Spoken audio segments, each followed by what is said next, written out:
la syarikalah wa asyhadu anna Muhammadan abduhu wa rasuluhu alladzi la nabiyya ba'dah. Para bapak dan ibu yang dirahmati Allah Subhanahu wa taala, alhamdulillah di kesempatan subuh yang penuh berkah ini, yang mana Rasulullah senantiasa berdoa untuk umatnya di setiap pagi, di setiap subuhnya. Allahumma barik li ummati fi bukuriha, ya Allah, berkahilah umatku di setiap subuhnya, di setiap paginya. Mudah-mudahan di waktu yang penuh berkah ini kita melakukan berbagai aktivitas amal solih sehingga kita mendapatkan bagian dari keberkahan itu, ya, al-barokah, subutul khair, tetap dalam kebaikan. Mudah-mudahan semakin hari aktivitas kita semakin dipenuhi dengan hal-hal yang positif, ya. Waktu kita tidak banyak, mudah-mudahan kita semakin semangat untuk mengumpulkan bekal untuk nanti, ya, kita di hadapan Allah Subhanahu wa taala. Dan untuk hari ini insyaallah kita akan membahas mengenai ada sesi kewanitaan, ya. Nah, ini walaupun ada Ustadz Salim, ada Ustadz Harsono kalau tadi, ya. Nah, ini insyaallah kita akan melihat sesi tarbiyatun nisa, ya, pendidikan untuk perempuan. Nah, insyaallah dalam kesempatan kali ini kita akan melihat tipe-tipe perempuan, ya, dalam Al-Quran, atau karakter perempuan dalam Al-Quran. Sebentar. Nah, ini bahwa ada 5, ya, tipe perempuan dalam Al-Quran. Nah, di sini bisa digambarkan, ya, bahwa misalnya kita akan berkiblat kemana, atau kita akan menjadikan keteladanan itu dari mana. Nah, Al-Quran sudah memberikan tuntunan, ya, supaya tidak salah bahwa yang diharuskan untuk menjadi seorang muslimah itu kepribadian seperti apa, atau tipe perempuan seperti apa.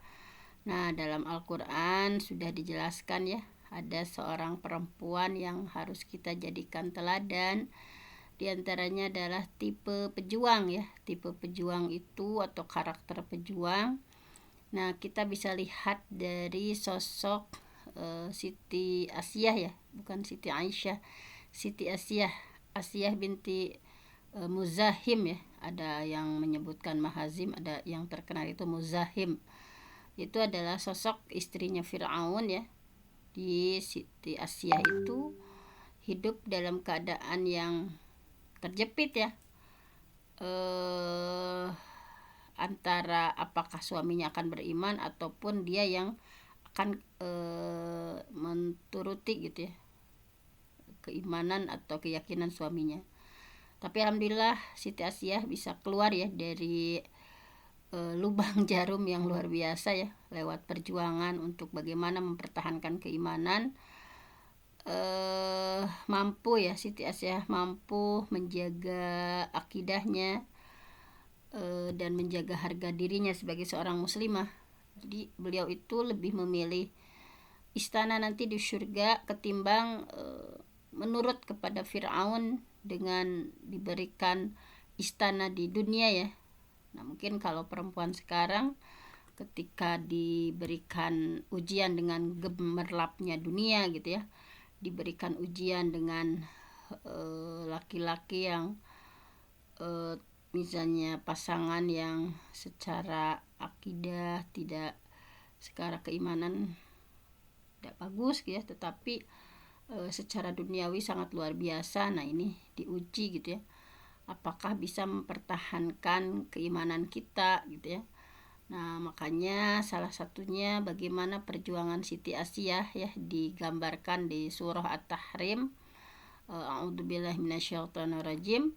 Wa daraballah, dan Allah menjadikan masalan. Allah menjadikan contoh lilladzina amanu, untuk kita, ya, para muslim, untuk orang yang beriman, imra'ata Fir'aun, yaitu istri Fir'aun. Idh qalat, ketika istri Fir'aun itu berdoa, Rabbi banili, ya Allah bangunkanlah untukku indaka di sisimu baitan, rumah fil jannah di syurga. Wa najjini min fir'aun, ya Allah selamatkan aku dari Fir'aun wa amalihi dan perbuatannya, wa najjini minal qaumil zalimin dan selamatkan aku dari kaum orang-orang yang zalim. Ini bagaimana perjuangan seorang Siti Asiyah dengan mempertahankan akidahnya, mempertahankan keimanannya di tengah-tengah suami dan pengikut Fir'aun yang begitu kejam ya. Nah, tetapi alhamdulillah mampu mempertahankan, dan bahkan doanya sangat bagus ya, sehingga diabadikan dalam Al-Quran. Mudah-mudahan kita bisa meneladani bagaimana perjuangan Siti Asiyah ya di gemerlapnya dunia, yang godaan dunia yang menawari kita ya dalam kehidupan keseharian kita, tetapi betul-betul berjuang ya untuk kita betul-betul istiqomah dengan akidah ya, tidak menggadaikan akidah hanya dengan untuk kenikmatan sesaat gitu ya, tidak menggadaikan akidah untuk sebuah jabatan, tidak menggadaikan akidah untuk sesuatu yang kita senangi gitu ya, dengan segala gemerlapnya dunia, tetapi kita tetap teguh, tetap istiqomah. Kalau dalam hadis itu seperti menggenggam bara api ya, di saat zaman yang penuh fitnah itu, ketika kita ingin berada dalam kebenaran itu seperti menggenggam api yang begitu sulit gitu ya. Nah, kemudian yang kedua adalah perempuan solehah ya, yang menjaga kesucian dirinya. Nah, ini tipe atau karakter ini di Al-Quran dicontohkan seperti Maryam binti Imran. Jadi Maryam binti Imran itu sehari-harinya diisi dengan ketaatan kepada Allah, dan konsisten menjaga kesucian diri ya. Dan Allah menguji dengan sesuatu yang sangat berat ya untuk Siti Maryam, di antaranya bahwa qalat, kan diuji dengan hamil tanpa seorang suami ya, sehingga Siti Maryam qalat, dia mengatakan anna yakunu li ghulam, bagaimana aku akan punya seorang anak laki-laki gitu, bagaimana aku akan hamil seorang anak laki-laki, walam yamsasni bashar, aku tidak pernah disentuh oleh manusia ya, tidak pernah disentuh oleh seseorang pun gitu ya, bashar oleh seorang manusia pun, walam aku baghiyya, dan aku pun bukan seorang pezina gitu. Nah, ini Siti Maryam ya. Nah, dengan keutamaan ini Allah mengabadikan namanya sebagai nama salah satu surah Maryam ya. Maryam ini diamanahi untuk mengasuh dan membesarkan salah satu ya kekasih Allah, yaitu seorang nabi, yaitu Isa bin Maryam, Isa putra Maryam. Jadi bagaimana kita melihat Allah memuliakan Maryam ya. Allah mengangkat derajat Maryam dengan kedudukan yang mulia ya, bukan karena kecantikannya, karena sikap istiqomah Maryam untuk konsisten ya menjaga kesolihahannya dan konsisten menjaga kesuciannya. Walam yamsasni bashar, aku tidak pernah disentuh oleh seorang manusia pun gitu ya. Kemudian, nah ini hati-hati ya, tipe penghasut, tukang fitnah atau biang gosip ya, jangan sampai misalnya kita terkenal dengan gosip gitu ya, tukang gosip atau tukang fitnah atau tukang hasut. Nah, tipe ini, karakter seperti ini digambarkan dalam Al-Quran seperti Hindun, istrinya Abu Lahab ya. Al-Quran memberikan julukan itu hammalatal hatab, pembawa kayu bakar. Di senang menyebar fitnah gitu ya. Nah, kalau dalam istilah sekarang itu ya, wanita penyiram bensin gitu ya. Nah, ini bahwa Hindun sebagai istrinya Abu Lahab, beliau itu betul-betul menyebar fitnah ya ke seluruh penduduk kota Mekah, sehingga karena keculasannya ini diabadikan oleh Allah dalam surah Al-Lahab ayat 1-5 ya, supaya dijadikan pelajaran oleh kita sebagai para perempuan dan secara umumnya umat Islam, bahwa tabat yada abi lahabi wa tab, ma aghna anhu maluhu wa ma kasab. Nah ini wamro'atuhu, demikian pula istrinya, hammalatal hatab, pembawa kayu bakar yang lehernya ada tali dari tali dari sabut. Fi jidiha hablum mim masad. Nah yang hamalatal hatab itu pembawa kayu bakar, fi jidiha hablum mim masad, yang di lehernya ada tali dari sabut. Jadi dia tuh membantu ya, sangat membantu suaminya.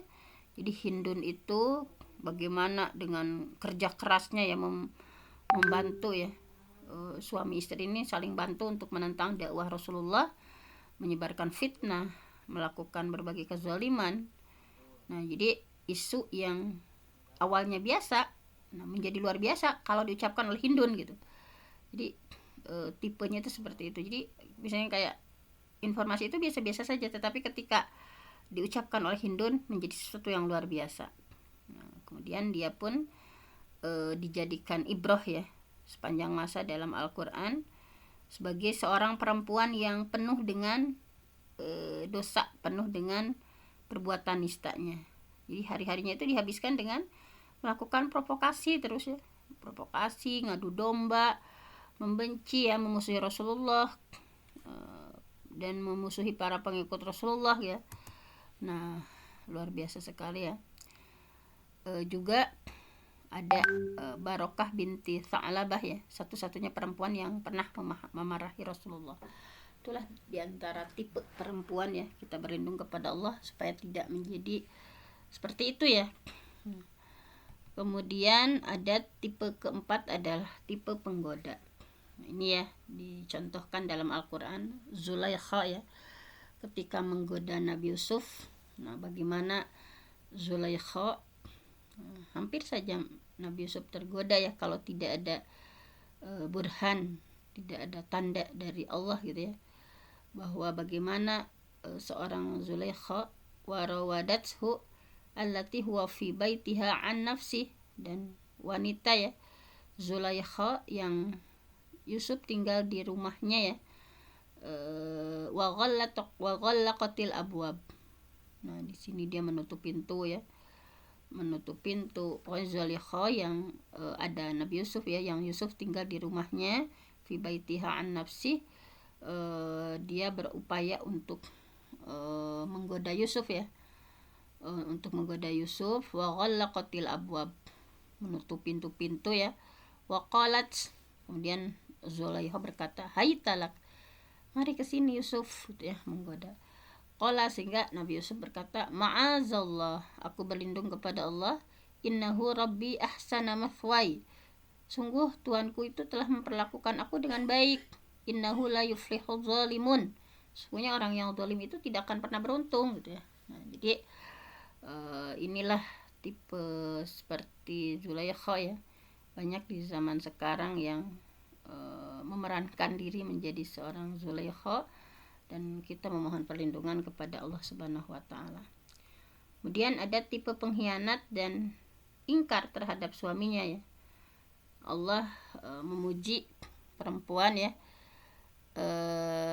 Maksud memuji di sini bukan memuji dalam artian sesungguhnya ya, bahwa di sini di surah At-Tahrim ayat 11 Allah menyampaikan contoh perempuan yang tidak taat kepada suaminya yang zalim tadi ya. Di sini Allah mengancam. Satu sisi Allah memuji di surah, masih di surah yang sama maksudnya ya. Di satu sisi Allah memuji Siti Asia ya, istri Fir'aun, tetapi di sisi lain di ayat 12-nya di ayat 10-nya Allah mengancam, yang mengecam perempuan yang berkhianat kepada suaminya yang soleh gitu ya. Kalau tadi mah suaminya yang dolim, istrinya soleh. Kalau ini sebaliknya, suaminya yang soleh, istrinya yang zalim. Nah itu istrinya Nabi Nuh dan Nabi Lut ya, ini diabadikan dalam Al-Quran sebagai para pengkhianat ya, dan ingkar terhadap suaminya. Di surah At-Tahrim ayat 10, Zaraballah, jadi Allah membuat ya, masalan perumpamaan lilladzina kafaru imra'atan Nuh, yaitu untuk orang kafir yaitu istri Nuh, wa imra'atan Lut, dan istrinya Nabi Lut. Kanata tahta abdaini min ibadina shalihain, keduanya itu berada di bawah pengawasan dua hamba yang salih ya. Bagaimana kesolihan Nabi Nuh, Nabi Lut ya, mereka itu memiliki suami yang salih gitu ya. Fakhanatahuma, tetapi keduanya berkhianat kepada suaminya. Falam yughni anhuma minallahi syai'a, dan maka suami ya, kedua suami itu tidak bisa membantu sedikit pun mereka dari sisa Allah ya, dari siksa Allah. Wakila dakhalan nar ma'adakhilin, tapi Allah mengatakan masuklah kalian berdua ke neraka ya, bersama orang-orang yang masuk ke dalam neraka. Ini jadi ada 5 tipe ya dalam Al-Quran. Mudah-mudahan kita bisa meneladani hal yang baik-baiknya ya. Nah, kemudian ada 10 sifat perempuan ya yang dikisahkan, karakteristiknya tetap abadi sampai sekarang ya. Nah, tadi wanita-wanita yang 5 karakter yang sudah dikisahkan tadi. Selain itu ada juga 10 sifat perempuan yang harus dihindari ya. Di antaranya adalah sifat banyak mengeluh ya. Jadi ananah ya, banyak mengeluh. Nah, ini banyak mengeluh ini di hadis sudah digambarkan ya. Di antaranya kenapa perempuan banyak masuk ke neraka, karena yuksirna la'na, banyak ngeluh gitu ya, tidak pernah merasa cukup gitu. Nah, kemudian ada tipe perempuan yang mananah, suka menyebut-nyebut jasa gitu ya. Misalnya kalau nggak ada aku mah pasti misalkan ini teh nggak, kamu teh nggak akan seperti ini misalnya. Nah, ini kenapa bisa sukses begini, karena saya misalnya.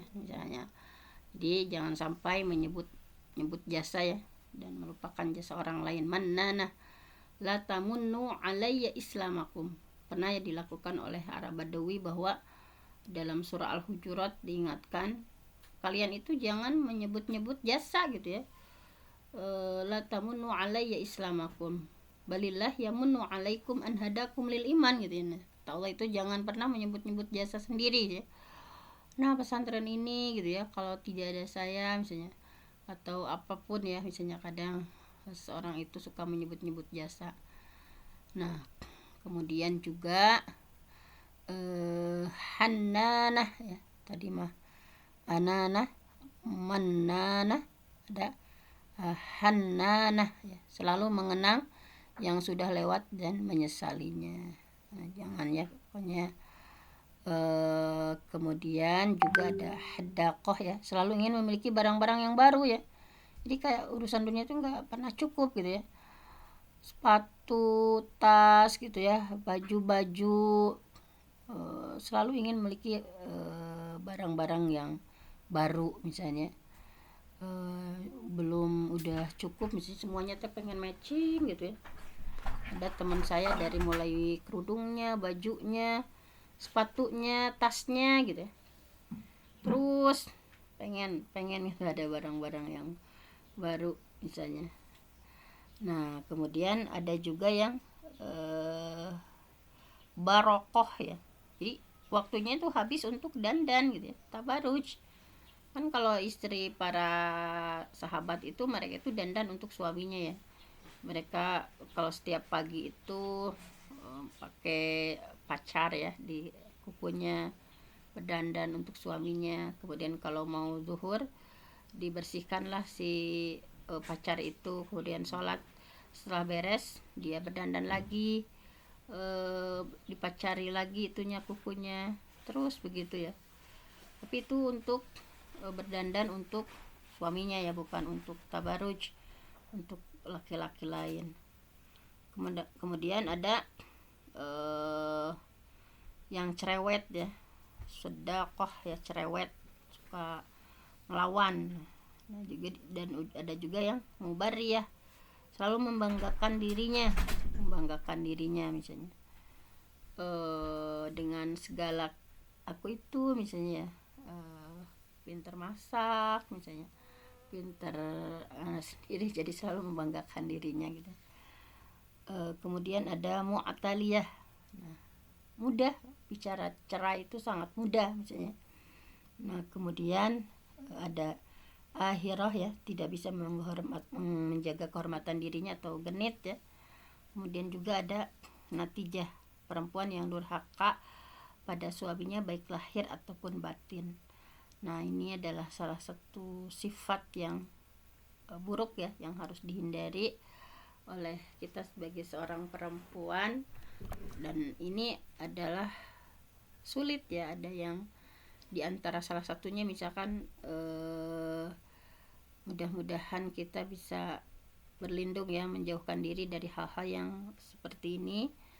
Banyak ngeluh gitu ya, kemudian suka menyebut-nyebut jasa dan lupa orang lain itu, kebaikan orang lain lupa gitu ya, kalau kebaikan dirinya itu ingat gitu ya.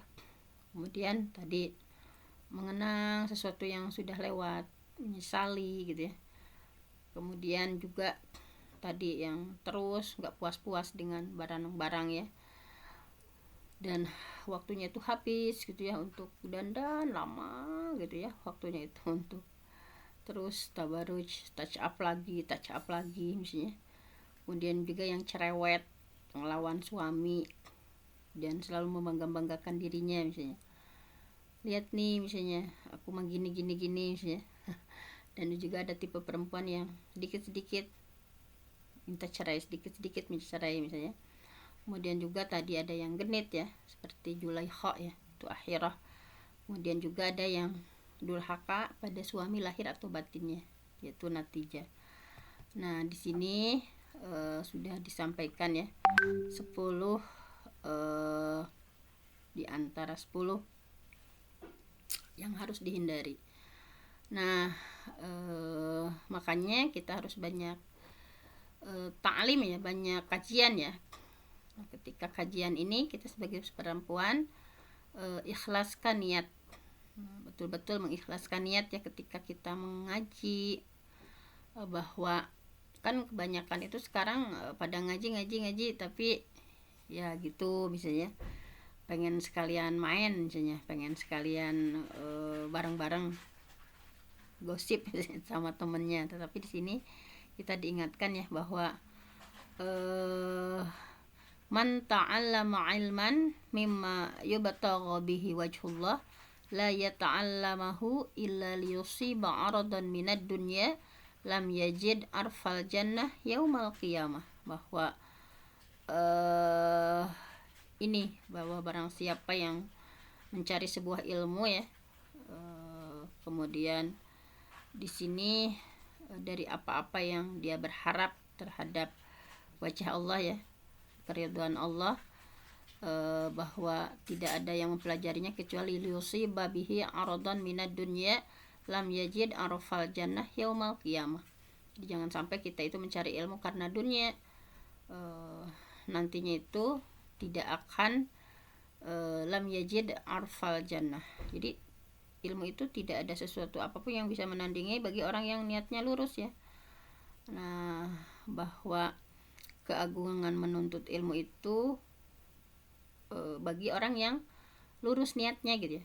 Jadi ilmu itu akan diperoleh bagi orang yang lurus niatnya. Bahkan jauh-jauh hari Rasulullah memberikan peringatan ya kepada pencinta ilmu supaya bagaimana meluruskan niatnya dalam belajar, menjadikan landasan ya, dasar dalam belajarnya karena Allah gitu ya, bukan karena ingin meraih bagian dunia, misalnya ingin terkenal gitu ya, atau ingin dikatakan orang alim, atau ingin mendapatkan derajat tinggi di hadapan manusia. Nah, jangan sampai seperti itu. Kemudian tadi ya, ikhlaskan niat. Nah tadi yang hadis tadi itu ya, bang, siapa yang menuntut ilmu yang seharusnya tadi untuk wajhullah ya, ditujukan untuk keridhaan Allah, bahwa la yata'allam, dia tidak akan belajar tetapi hanya untuk mendapatkan yusibud dunia ya, untuk mendapatkan bagian dari dunia tadi, ingin masyhur atau ingin apa, maka pada hari kiamat tidak akan mendapati baunya surga. Nah ini, Nah, kemudian Imam Ad-Daruqutni menyampaikan bahwa kami menuntut ilmu bukan karena Allah, maka ilmu itu menolak hingga dicari hanya karena Allah saja. Nah, jadi ini peringatan ya. Jadi kami menuntut ilmu bukan karena Allah, maka ilmu itu menolak. Jadi ilmunya itu menolak gitu.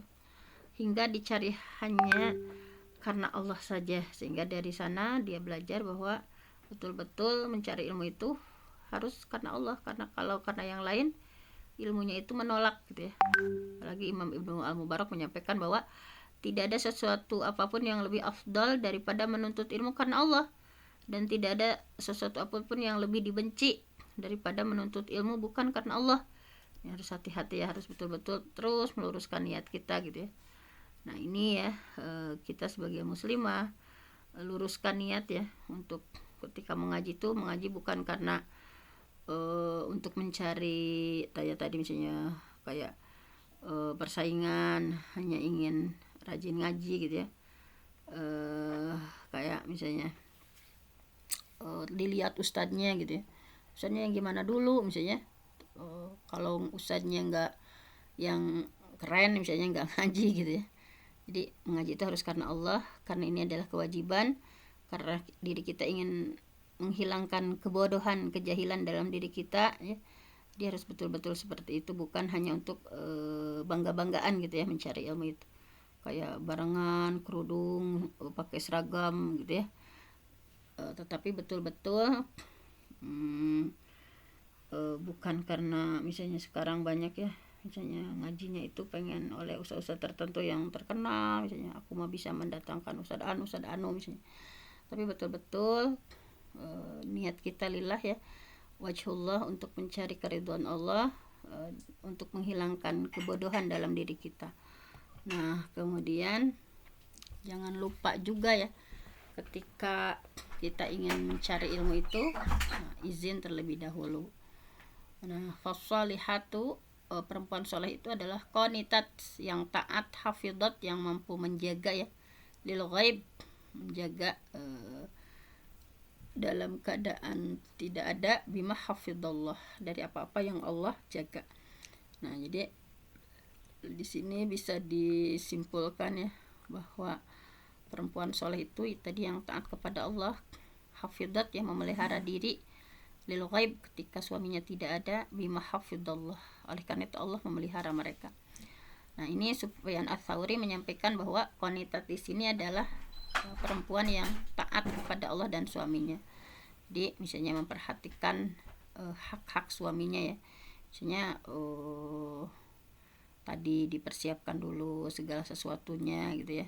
Nah jadi jangan sampai terlupakan misalnya gara-gara kewajiban menuntut ilmu. Pokoknya kedua-duanya dimatchingkan gitu ya. Dan Abdullah bin Mas'ud menyampaikan bahwa sesungguhnya wanita itu adalah aurat. Paling dekatnya wanita kepada Allah adalah ketika dia berada di dalam rumahnya. Nah, karena perempuan itu seperti itu kondisinya. Kemudian tadi ya, hak-hak suami misalnya diperhatikan terlebih dahulu. Nah tadi jangan sampai karena kita mencari-cari ya kewajiban untuk ilmu, sementara yang kewajiban lain terabaikan misalnya, tetapi kedua-duanya digabungkan. Kalau Ibnu Mas'ud mengingatkan kita sebagai perempuan, waqarna fi buyutikunna, jadi ya bahwa tadi sesungguhnya perempuan itu aurat. Paling dekatnya perempuan itu dengan Allah adalah ketika dia berada dalam rumahnya. Makanya waqarna fi buyutikunna, dan tinggallah di rumah-rumah kalian ya. Waqarna, tinggallah, menetap gitu, harus betah tinggal di rumah. Nah kemudian memperbaiki penampilan. Nah bahwa hijab ya, bagi perempuan itu adalah wajib, haram ya perempuan keluar rumah tanpa memakai hijab syar'i, bagaimana dalam surah An-Nur ya, bahwa a'udzubillahi minasyaitonirrajim, waqul, dan katakan, lil mukminat, bagi orang-orang yang mukmin perempuan, yaghuddna min absarihinna, hendaklah mereka itu menahan pandangannya ya, menahan ya, gududna itu menundukkan, menahan pandangannya, wa yahfadna furujahunna, dan menjaga kemaluannya, wala yubdina zinatahunna illa ma dhahara minha, jangan Mereka itu menampakkan perhiasan kecuali yang biasa nampak ya, illa ma dhahara minha, kecuali yang biasa nampak, wal yadribna bi khumurihinna ala juyubihinna, dan hendaklah mereka menutup kain kerudung ke dadanya ya, tertutup dada. Nah, jadi kita sebagai seorang muslimah ya, memperbaiki penampilan ya ketika mengaji itu, misalnya memakai pakaian sesuai syar'i gitu ya. Jangan hanya berlomba-lomba tampil cantik ya ketika mengaji, tetapi betul-betul berlomba-lombanya itu jangan berlomba-lomba menjadi baju yang paling mahal, baju yang paling modis gitu ya. Nah, tetapi betul-betul untuk melakukan hijab sesuai syariat.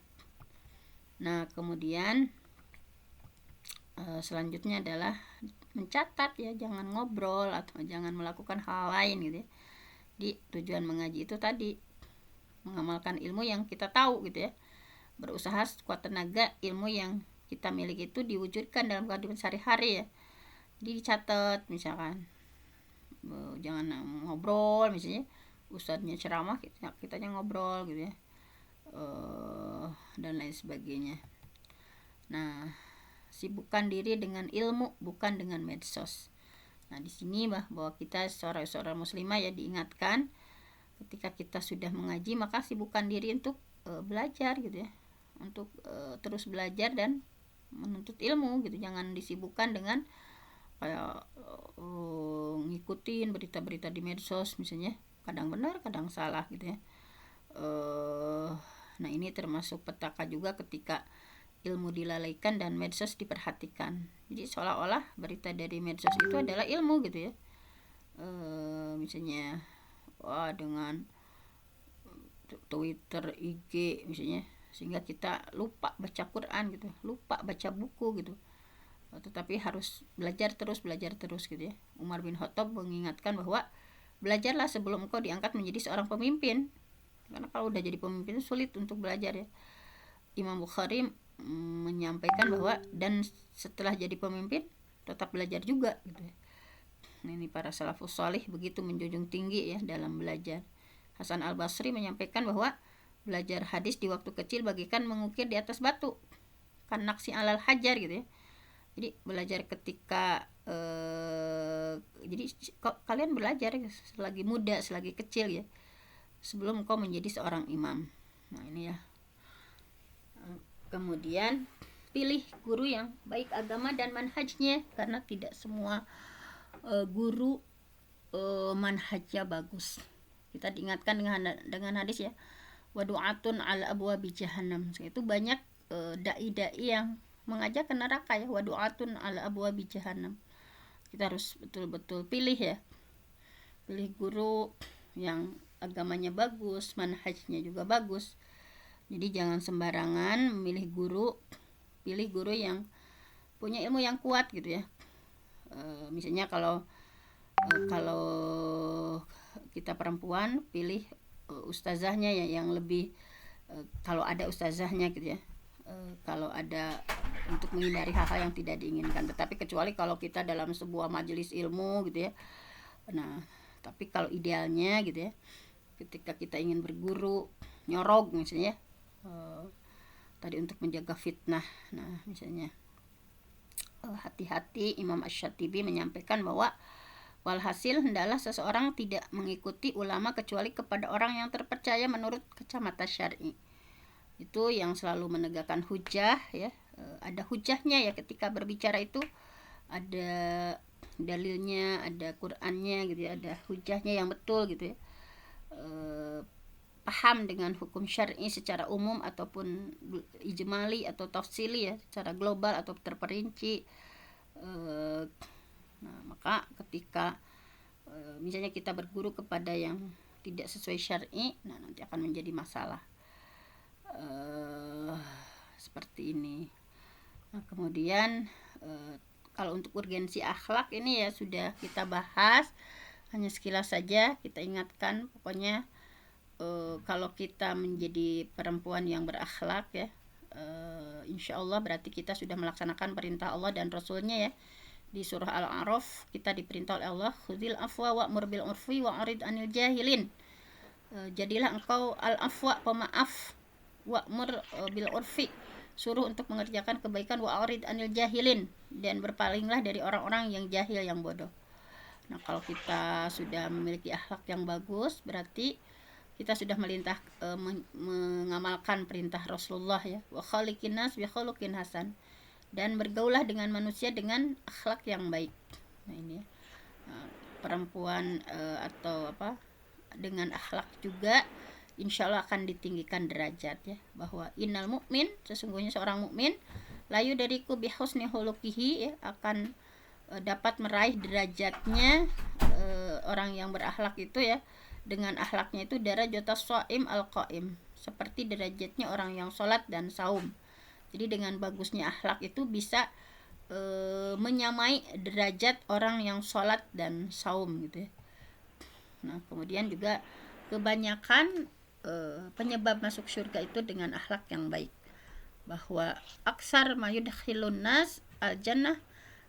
Su'ila Rasulullah ditanya an aksar mayudkhilun nas, hal apa sih yang kebanyakan bisa menyebabkan seseorang masuk surga, yaitu taqwallah, yaitu bertakwa kepada Allah, wa husnul khuluq, dan akhlak yang baik.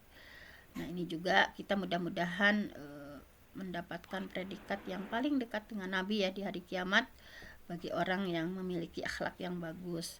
Inna min ahabbikum ilayya ya, orang yang paling aku cintai ya, yang paling cinta kepadaku, bukan aku yang cinta, man ahabbakum ilayya, orang yang paling cinta kepadaku, wa aqrabakum, orang yang paling dekat majlisan kedudukannya, minni, dariku, yaumal qiyamah, pada hari kiamat, ahasinukum akhlaqon, orang yang paling baik akhlaknya. Nah, kemudian dicintai oleh Allah juga. Nah, jadi man ahabbu ibadillah ilayya, ketika Rasulullah ditanya ya, orang yang siapa hamba Allah yang paling dicintai olehnya gitu ya, siapa sih? Man ahabbu ibadillah ilallah, siapa hamba Allah yang paling dicintai? Qala ahsanuhum akhlaqan, yaitu orang yang paling baik akhlaknya. Juga dengan akhlak yang baik akan memperberat timbangan kita. Misalnya mamin syai' athqal fil mizan min husnil khuluq, tidak ada yang lebih berat di timbangan nanti di hari kiamat dibanding dengan akhlak yang baik. Nah, makanya ya, mudah-mudahan kita senantiasa memperbaiki akhlak ya, dengan terus membenahi akidah kita, menguatkan keimanan kita, menguatkan akidah kita. Kalau akidahnya sudah lurus, bicaranya akan lurus ya, tindakannya akan lurus gitu ya. Tapi kalau akidahnya bengkok, tindakannya juga akan bengkok ya, dan perkataannya pun akan seperti itu. Ini jangan lupa dulu juga ya, ini yang sudah kita pelajari doanya, apakah masih diamalkan ya. Allahumma hdini li ahsanil akhlaq, ya Allah ihdini, tunjukkanlah kepadaku li ahsanil akhlaq, untuk kepada akhlak yang baik. La yahdi li ahsaniha illa anta, tidak ada yang dapat menunjukkan kecuali engkau. Wasrif anni sayyi'aha, dan jauhkan dariku dari akhlak yang buruk. La yasrifu anni sayyi'aha illa anta, tidak ada yang bisa menjauhkan akhlak yang buruk kecuali engkau. Dan juga sungguh-sungguh gitu ya, jangan hanya pengen berakhlak baik gitu ya, pengen menjadi seorang muslimah yang memiliki akhlak baik, tetapi terjerumus lagi misalnya. Tapi betul-betul walladzina jahadu, bersungguh-sungguh, fina ya, bagi orang yang bersungguh-sungguh, fina, mencari keridhaan kami, lanahdiyannahum subulana, pasti kami akan tunjukkan, pasti kami akan bimbing, kata Allah ya, subulana, ke jalan kami, wa innallaha ma'al muhsinin. Nah, ini ya, kemudian terus banyak, setiap hari jangan pernah terlewat ya, merenungi Al-Quran gitu ya, baca sunnah gitu ya, karena di dalamnya itu pasti ada perintah untuk melakukan akhlak yang baik, menghindari akhlak yang buruk ya. Nah, jangan lupa teman juga ya, karena ar-rajul ala dini khalilihi falyandur ahadukum may khalil. Jadi seseorang itu dilihat dari agama temannya. Falyandur ahadukum may khalil, maka lihat di antara kalian itu siapa yang jadi temannya gitu ya. Jadi seseorang itu dilihat dari agama temannya, karena tadi teman itu harus betul-betul ya, yang betul-betul membawa kita lebih dekat sama Allah. Teman itu yang membawa apa, terjaganya agama kita, akhlak kita ya, yang lebih dekat lagi dengan Allah, membawa kita untuk lebih banyak melakukan ketaatan. Nah, itu harus hati-hati gitu ya. Nah, ini sudah kita bahas juga ya, bahwa perempuan itu harus berhias dengan sifat malu ya. Bagaimana digambarkan ya calon istrinya Nabi Musa ya, yamshi ala stihya, mereka itu berjalan dengan malu-malu gitu ya. Itu adalah ciri khas perempuan, karena al haya'u minal iman, malu itu sebagian dari iman. Wal iman fil jannah, dan iman itu membawa ke surga. Wal badha, sebaliknya ya, kekejian itu minal jafa, bagian dari keburukan. Wal jafa finnar, dan keburukan membawa ke neraka. Jadi sifat asli perempuan itu adalah pemalu. Ini digambarkan ya, alastihya, juga menjaga kehormatan ya. Idza shallatil mar'ah khamsaha, ketika seorang perempuan sholat 5 waktu, wa shamat syahraha, saum sebulan penuh di bulan Ramadan, wa hafidhat farjaha, dan menjaga farjinya, wa ta'at zaujaha, dan menaati suaminya, maka akan dikatakan pada perempuan tadi, udkhulil jannah min ayyi abwabil jannah syi'ti, silahkan masuk surga dari pintu mana saja yang kamu mau. Nah ini luar biasa ya, dan ini sudah kita bahas akhlak-akhlaknya ya. Nah sudah kita bahas semuanya. Nah, mungkin hanya itu saja ya untuk hari ini, akhlak-akhlak yang harus terjaga dari kita sebagai seorang perempuan. Harus memperhatikan ya, tadi misalnya tidak melembutkan suara di hadapan laki-laki misalnya, biasa saja gitu ya. Tadi tidak sering keluar rumah ya, kecuali ada sesuatu yang penting gitu ya. Tetapi kalau misalnya kecuali kita misalkan hal-hal yang lebih manfaat lagi, misalnya atas izin suami juga tidak mengizinkan laki-laki masuk ke dalam rumah. Wala ya'dzanna fi buyutikum liman takrahun. Kemudian tadi ya, tidak melembutkan suara. Nah, fala takhda'na bil qaul, jangan melembutkan suara, fayatma alladzina fi qalbihi maradun, jangan sampai orang yang dalam hatinya ada penyakit menginginkan sesuatu gitu ya. Nah misalnya tidak berkhalwat juga, la yakhluwanna rajulun bi imrah illa wa ma'adzu mahram, jangan berdua-duaan ya kecuali ada mahram. Apalagi ya, ilakan nasalisuha asyaiton, yang ketiganya itu adalah setan ya, ketika berdua-duaan laki-laki dan perempuan. Ini berjabat tangan juga ya, seperti tadi ditusuknya kepala seseorang dengan pasak dari besi lebih baik daripada menyentuh perempuan yang bukan mahram. Ini banyak ya, tidak bersafar kecuali dengan mahram. Hijabnya harus betul gitu ya, menutup seluruh badan. Nah tidak ngetat, tidak mencetak gitu, harus tebal kainnya, tidak menyerupai laki-laki. Jangan juga tabarrujna tabarrujal jahiliyah ya, yang berwarna mencolok menarik perhatian gitu ya, yang syuhrah ya. Nah ini syuhrah, sauba syuhrah, jauhi baju yang cari popularitas gitu ya, yang kayak pernah digambarkan ya. Nah ini juga hati-hati, pakai parfum nggak boleh perempuan, pakai wangi-wangian gitu ya. Dan harus senantiasa menjaga lisannya, tidak merubah ciptaan Allah ya. Misalnya alis di seperti apakan misalnya, ini mengikir gigi dan lain sebagainya gitu ya. Nah itu saja ya yang bisa kita tadaburi hari ini. Mudah-mudahan semakin hari akhlak kita semakin baik, supaya kita ya timbangan amal kita nanti di akhirat berat karena akhlak baik yang kita amalkan. Mungkin hanya itu saja. Saya mohon ampun sama Allah, yang benar datangnya dari Allah, yang salah dari saya sendiri. Aku qauli hadza wa astaghfirullah li wa lakum. Wassalamualaikum warahmatullahi wabarakatuh. Waalaikumsalam warahmatullahi wabarakatuh. Terima kasih kepada Al-Mukarramah Ibu Dr. Fenty yang telah memberikan pencerahan kepada kita semua, yang mudah-mudahan semakin hari kita semakin bertambah ilmu dan semakin menjadi orang-orang yang soleh. Amin ya Allah ya Rabbal Alamin. Baiklah, acara ini kita tutup dengan bacaan istighfar 3 kali, kemudian doa kafaratul majlis. Astagfirullahaladzim, astagfirullahaladzim, astagfirullahaladzim. Subhanakallahumma wa bihamdika asyhadu an la ilaha illa anta astaghfiruka wa atubu ilaik. Walhamdulillahirabbil alamin. Assalamualaikum warahmatullahi wabarakatuh.